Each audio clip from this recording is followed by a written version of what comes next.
Hi, this is Karen Taylor from the Color Vowel Chart. I wanted to spend some time talking about R-controlled vowels today. I'm going to share this item with you here that shows this Color Vowel Chart. Hi, this is Karen Taylor from the Color Vowel Chart. I'd like to spend a couple minutes talking about R-controlled vowels and how we can improve our own perception of R-controlled vowels as teachers of English.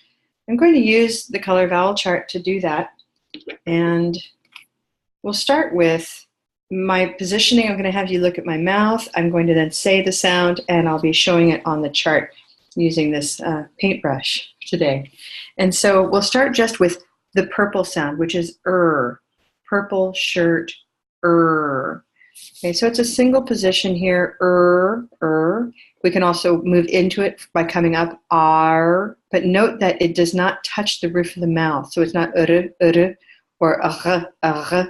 there's no contact of the tongue, either front or back, with the roof or the palate of the mouth, okay? And so here's Once you have in place, you can talk about purple words like bird, worst, nurse, world, okay, and third, for example. And then beyond that, the R-controlled vowels are those that start in one color and move to purple. I'll give you some examples. So if is and we have a word like fur, we can take that over here and say ear, like fear, like have no fear. I might come over here and say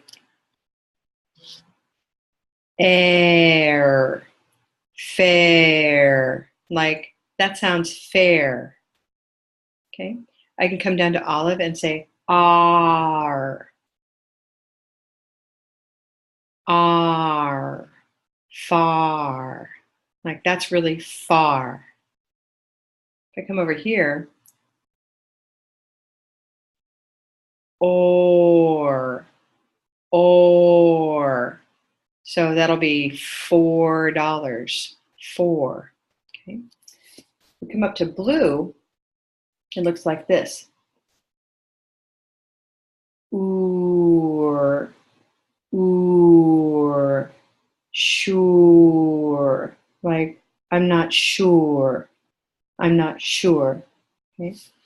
If we take a sound like the brown cow sound, we say hour,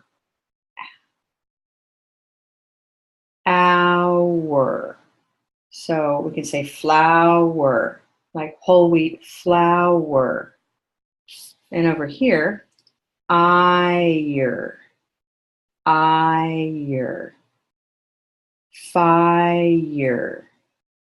Okay, so we're moving all along white, fire. Okay. Now, you may have thought, well, I don't say fear, I say fear. Maybe you feel there's some silver there. And you'll find that with actually all of these that I've just modeled for you, there is accent variation that may have you shifting one color or another, depending on how you speak. So know that it's flexible. You don't have to characterize a word like fear as green to purple. You can say it's silver to purple. Fear. Now, the reason I thought about using a brush is I then have this large brush. If you think of this, whether it's fear or fear, they're approximately from the same area. Fear. Have no fear. It can be green or silver. So have no fear. You can characterize it as moving from this area, the green-silver region, to purple. Similarly, if we look at what I first characterized as a red to purple movement in fair, like that's not fair, you may not say fair. You may say something more like fair. So here's the movement, this Y movement of gray. Fair. Or maybe with even less movement up toward green, but just a little movement. Fair. Okay? And this comes up especially with the words there and there, like she's not there, might be more red, there, and they're going to the party, there might be more gray for you. They're not going to the party. Okay. But you may find in general, again, here's that broad brush, whether it's there or there, you can characterize it as the red-gray area moving to purple. Okay. Now, if we don't see a ton of dialect or accent variation in the R, it mostly moves right up the middle, R, though you may find where it moves over a little toward black or a little toward auburn. So I'll be interested in examples. But let's move over to the big one with a ton of variation. You heard me show you rose, or, okay. If I come up this way, oh, this is a W moving vowel. Or, that would be a more, a more W moving version of or. And then we can also go direct from the initial position of rose, or. If this is how you say for, this is the case where we've got the orange color vowel chart with orange door in it. It doesn't replace rose, but rather it sits in the place where auburn is, because those of us that can use orange door that way tend not to have auburn dog in our dialect. And there are some people who have all of these phonemes and like to use orange door for the R control. But when we're training teachers and now when I teach, I use the Auburn chart, even though I don't have Auburn in my dialect. And so let me get more into that with R control. So some of us say or, but others of us say aw, R. So for, you might start at Auburn and come up for, okay? If we don't, those of us that don't have Auburn in our dialects, we tend to come up here with rose. And so if we use rose, we are those who don't use Auburn, and that's when we replace it with orange door. Again, orange door is a convenience. It is not an equivalent or some kind of a substitute for Auburn dog. It is merely that since we don't use Auburn dog, we replaced or used this space for a very handy R-controlled reference for more, for, war, horse, of course. Okay, so when you see the orange chart, that's what's going on there. So you have to figure out how you say your or. If you're from the South, you might do more of a W moving ower, for people, or maybe a slightly less extreme movement, for people, or simply for people. Okay, so all kinds of ways to think about that or sound.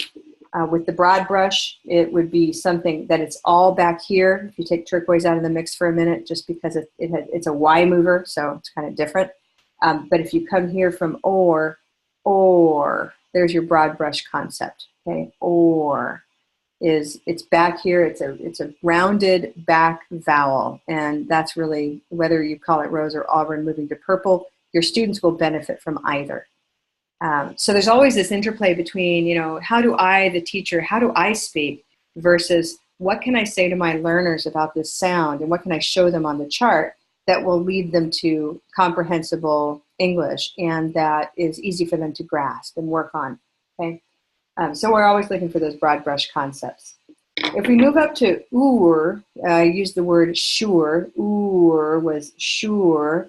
And some of us just say sure. So that would be one variation on the is some of them change to purple, like sure. But if the word were tour, like going on a tour with other travelers, that doesn't turn into purple. We don't say I'm going on a tour. We might, though, move down to wooden. I'm going on a tour, not a tour. Okay. So the broad brush concept is from here, tour. Okay, or sure, or sure, or sure. Okay, but again, notice I'm all up here in the upper back area of the vocal tract. So we're going to move from one color or color area into purple. Okay, along those lines, I think there was one more. Oh, talking about turquoise for a minute. That's a fun one. So we have oi. That's a big mover. It's a Y mover, as you can see here. Oyer. Now, some of us use that to say a word like lawyer, lawyer, okay? And yeah, it turns into two syllables because we come all the way up into the front, the high front vowel here, y, y, y, and we then need to come back into the central area. So the time it takes to get there is what creates that second syllable. And so lawyer, while in print, it looks like a two-syllable word and is considered one. Take a one-syllable word like fire, fire, considered one syllable, and yet it has the very same two-syllable sound that lawyer has. Lawyer, fire, lawyer, fire. Okay, so anytime you end up, in the upper front area, the E area or the green area, and you've got to move, you're going to need time to do that, and it'll create that sensation of an additional syllable. Similarly, flour, I didn't specify whether I was talking, I think I said whole wheat flour, Flour, flour, and yet it sounds the same as Flower, which in its written form looks and is more of a two-syllable word. Flour, flour, flour, whole wheat flour, a rose is a flower.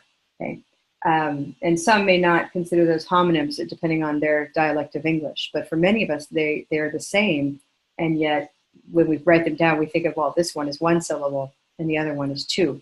But they both have the same phenomenon of coming to the far upper back vowel, oo, and then moving into purple, oor, flower, okay? So that's just a bit on R-controlled vowels. I hope this has been helpful in helping you notice. Know that your hand can also be a great help in noticing what color an R-controlled vowel is starting in. So if you take, I'm going to go this way because when I round my fingers, it looks a little bit like the grapheme R. So if we say far, and then you can stop and notice what is going on here. What color is happening here? Far, Then you can say, aha, that's olive. And then you can move up for your purple, far, or a word like there, okay? And then stop before you move into the R position, there, and then you identify it either as red or possibly as gray, and that depends on you. So when it comes to R-controlled vowels, there's no one exact, just one right answer. It's an area with the broad brush concept, there, here, okay, whether it's green tea here or silver pin here. You're going to identify or categorize the word by its originating starting color. And we only really note the purple movement when learners ask about it and notice it themselves. They might say, I hear purple in the word there. And you say, yes, you do. Let me show you how that works. And then you can come over here, and say we start in green and we move to purple. So again, the chart is here as an ongoing reference, a place where you can always dig deeper with what you're noticing about spoken English. And give your students time and space to do the noticing and to walk into that space. Resist teaching the color vowel chart and instead use it simply and leave space for your learners to ask those really wonderful noticing questions. That's all for today. Thanks a lot for joining me. Have a wonderful day.